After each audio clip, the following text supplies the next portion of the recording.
everyone, I'm Irene Castillo, co-owner of Expose the Heart Photography, and today I'm sharing with you a few key posing techniques to use on your clients using my Sony a7 III. Let's get started.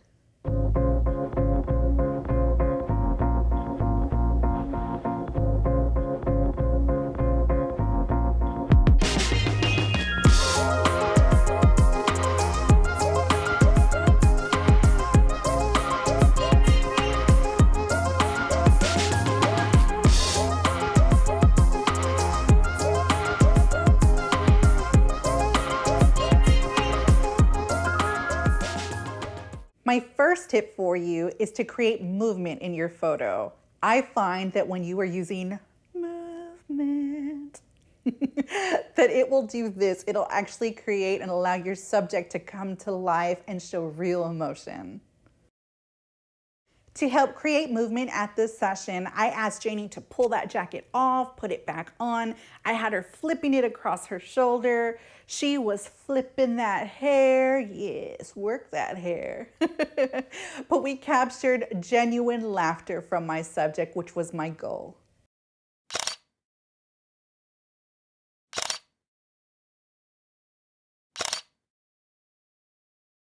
Just think of being a toddler again and just kind of, here we go, one more time. There we go, and look back at me. Perfect.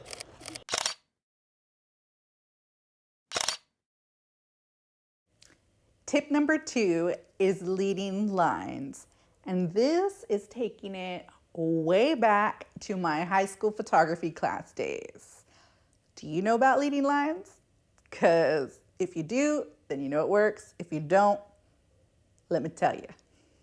To provide depth in a photo, we want to make sure that we are giving them some sort of guide, and this is where leading lines comes into place.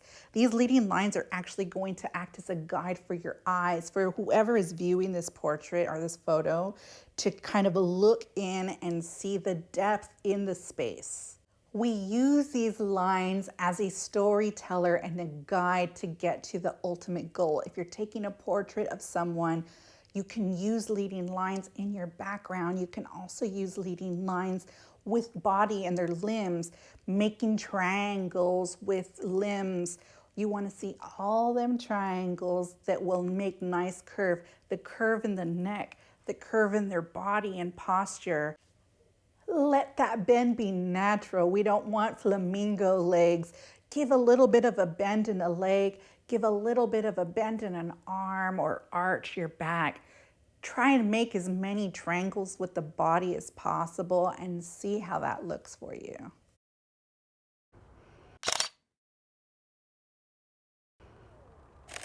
Perfect. Let me go ahead and have you sit down here. There we go. And I'm actually going to have you just cross your ankles just a little. There we go. Let me have you actually, yeah, like that. If you want to pull them back just a little bit. There, perfect. And bring this hand down. And what I did there is I actually elongated her body. So that allowed her shoulder to kind of pop up, giving a more flattering line right here on her silhouette. And then elongating her body here. We still have those nice visual curves that bring you right back up to all this beauty. And then with this hand here, I like what you did. I'm actually gonna have you just kind of bring it up and over and let it fall. And again, that's elongating her body as well, giving lots of nice curvy, flattering lines. Look right here. Okay, so my third tip for you is an easy one, and that is to watch posture. And we all do it, especially when we're having our photo taken. We tend to want to slouch and curl up some, and so just keep that in mind throughout your session. Constantly ask your client to stand up straight or arch their back, and this will help to just show them in a better light. You also want to make sure that you're watching that chin line, because let me tell you, ain't nobody want to see this on me. So watch the chin line, make sure they're extending that chin, dropping it out. Maybe they want to drop a shoulder just to give a little bit of depth or to show some leading lines. Keep that in mind.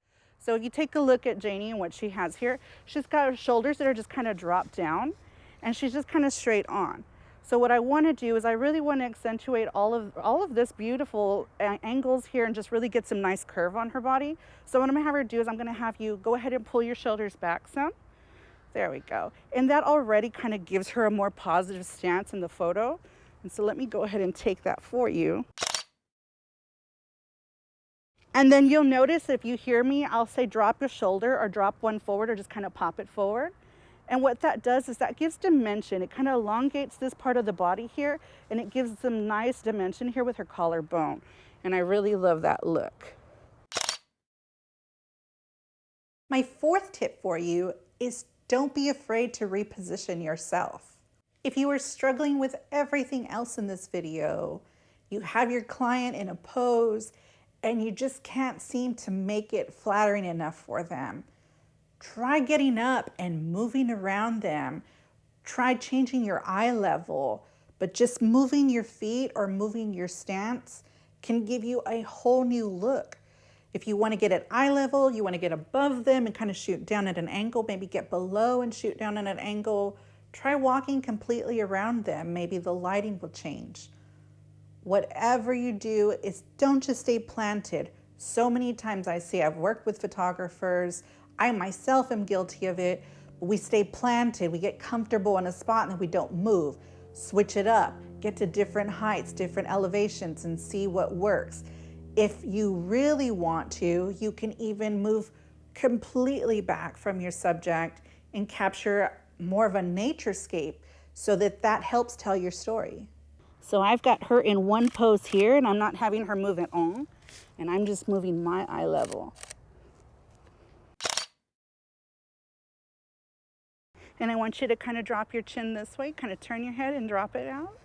There we go, point. Perfect. Relax it just a little. Let me have you turn your chin this way. And with this left hand, let me have you bring it up to your hair. And I want you to move. Let's get just a little bit of movement in this. So I just want you just to kind of just sway a little. It doesn't have to be a lot of movement, but just kind of sway your body some. And really flirt with me. And go ahead and point that chin when you're doing it. I know it's a little tough. There we go. And bring that shoulder down and kind of lean into me. Perfect. Thanks. So what you saw here was a combination of all of the poses and techniques that I've showed you today. You don't have to use them all in one image. What I do want you to do is keep these on the back burner or in the back of your mind for tools that you can use when you're taking your portraits. Okay, well, I hope you were able to take something away from this today. Let me know in the comments what techniques you're using for posing. Are you using some of these techniques? If you have a question for me, drop it in the comments as well, and I'll be sure to answer it. Be sure to hit that like button and hit that subscribe button. And if you'd like to see more videos and you don't want to miss one, you can hit that notification bell too. Until next time, be safe and we'll see you. Peace.